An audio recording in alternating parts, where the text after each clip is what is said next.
Ladies and gentlemen, the man I'm sitting down with, the legendary Dr. John, Grammy Award-winning Dr. John, Louisiana Music Hall of Fame. Dr. John, it's a great pleasure. Thank you so much for doing this. Hey, thank you very much. I want you to take us back. Tell us about the music you heard playing around the house growing up. Well, when I was growing up, because my father sold records, I heard a lot of music that a lot of people didn't get to hear, because my father sold four kind of records. That was race records, which was rhythm and blues, And then there was jazz, which was bebop, and there was traditional jazz and Afro-Cuban music.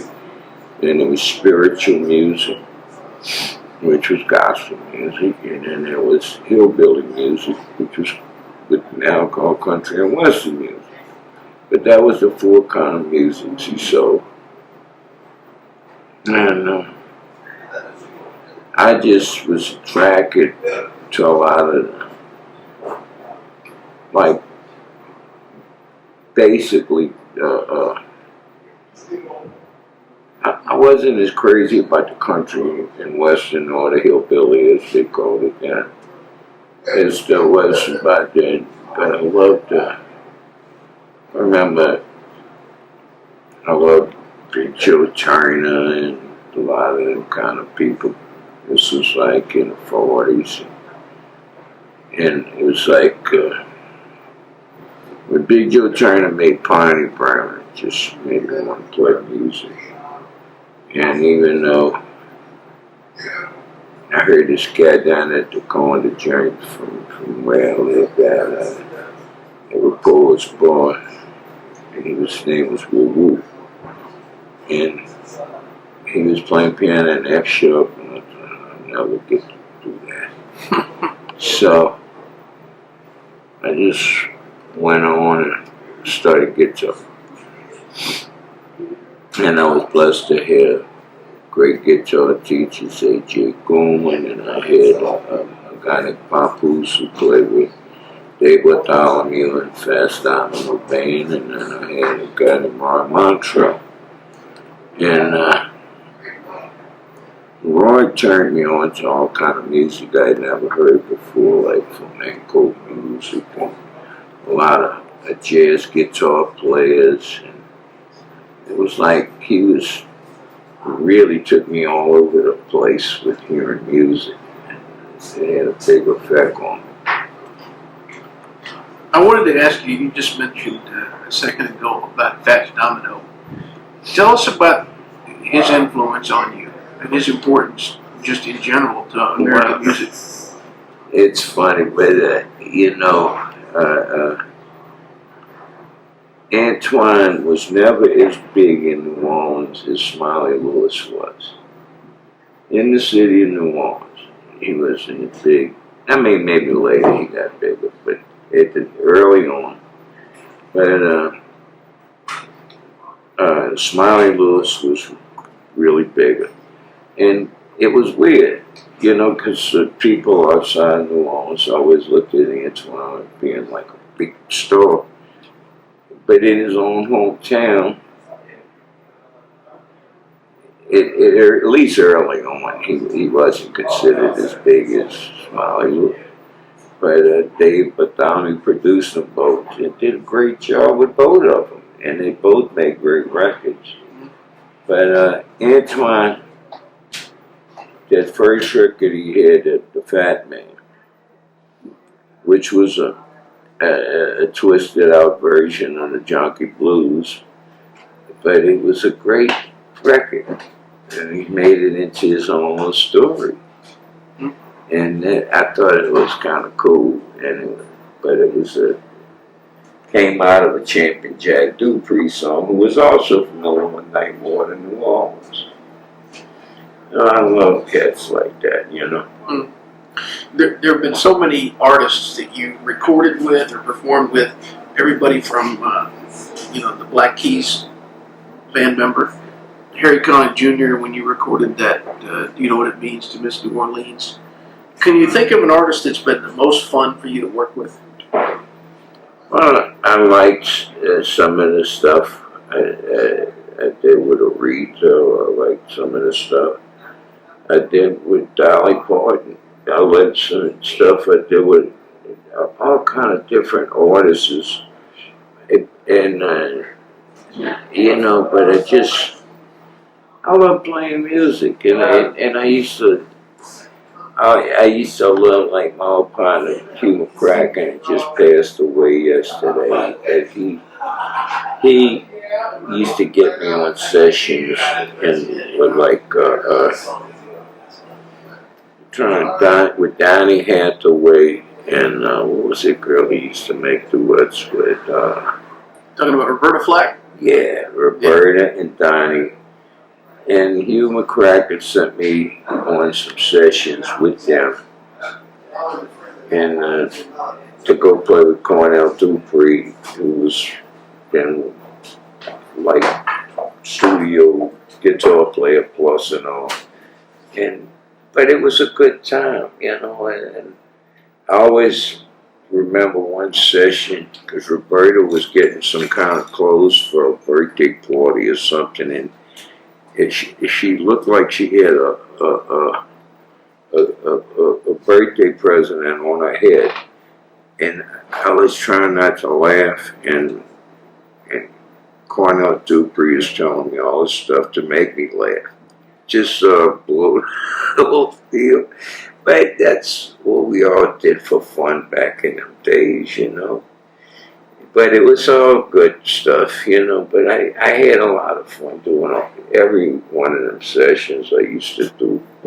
You know, I love doing sessions in California with Larry Williams and with Johnny Guitar Watson, and just Renee Hall.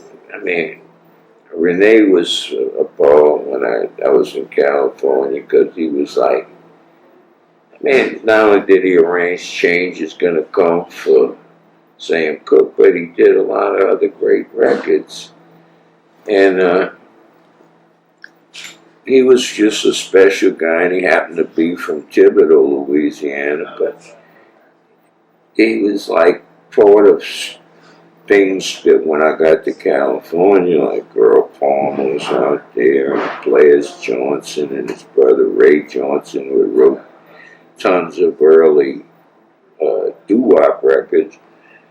And these guys, like Players, used to be on all of the Henry Mancini movies, and Earl Palmer would be playing drums on it. But I loved the home dates, you know, and it was just fun sessions to be on.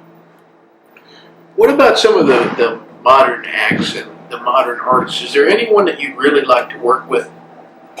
You know, when I hear somebody, like the other night, I just saw an old friend of mine do booty, or Ed Fletcher is his real name, but he was he produced an early hip hop record on me, and I thought that he was a really special guy.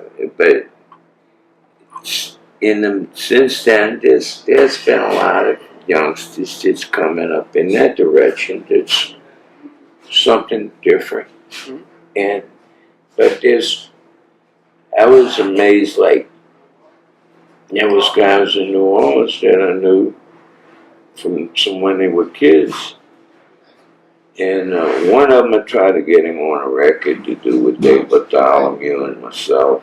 We were doing a record called New Orleans, This, That, the Other. And we were trying to get this guy, I'm trying to think of his name, but he had a big record out at the time, but every time I talked to him, it was some weird thing. And between him and Fast Diamond, I was trying to get them both on this session. Mm. I couldn't get either one of them. And this guy went to the penitentiary right after that. That's how life goes. You know, you never know what you're dealing with till you get there. I wanted to ask you about the late, great Doc Pomus. You worked with him. What was that experience like?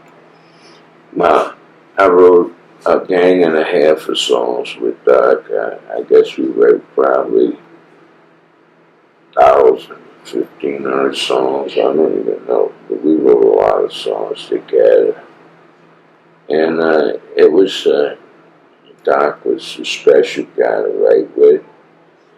And I loved an album that we did with Johnny Adams doing a tribute to Doc Pomus. That was one of my, Johnny Adams was one of, like an act that me and Edgar Blanchard, when we worked with Joe Rufina back in the days when Irma Thomas was a big act, and well, Johnny Adams was a bigger act back then.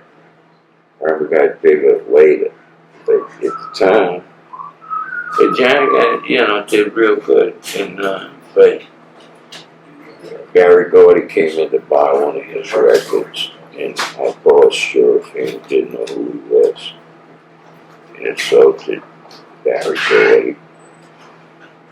Actually drew him out of his office. Goodness. And that's how life goes. What about a future record? Are you working on recording a new album? Well, I've been trying to do this, and I was going to call it Props to Pops, but I wanted to do a tribute to Louis Armstrong. But I've been having a lot of trouble getting this record going and together, but hopefully maybe one day that'll be on the thing. But I'm trying to do, I got a lot of ideas always in my head. But that's one. We played a gig at the Brooklyn Academy of Music. We were supposed to do another one at the Hollywood Bowl.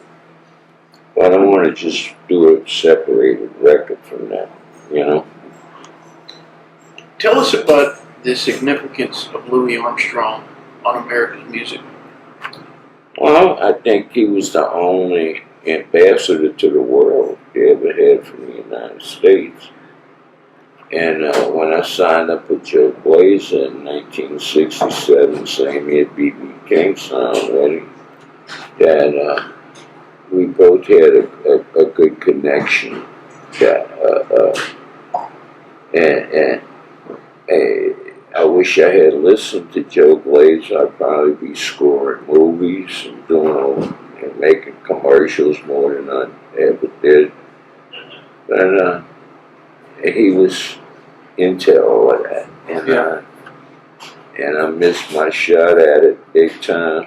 But hopefully, maybe I get another shot at it somewhere.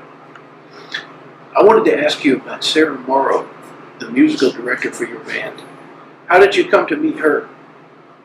Well, actually, she was going to score a movie that I had wrote some songs in, and it was after Katrina.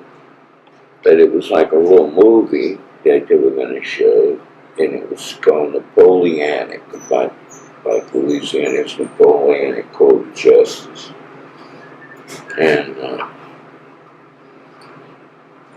And I wrote these two songs for this movie, and she was doing all kind of stuff for it, like she was gonna score it and everything, and the movie never happened, but she gave me a record, and it was I liked it, and that's, next thing I know, I was in New York City, and after that, and with her and Curtis Fuller, who was my favorite trombone player, and Curtis said he was passing the baton down to her, and it's like,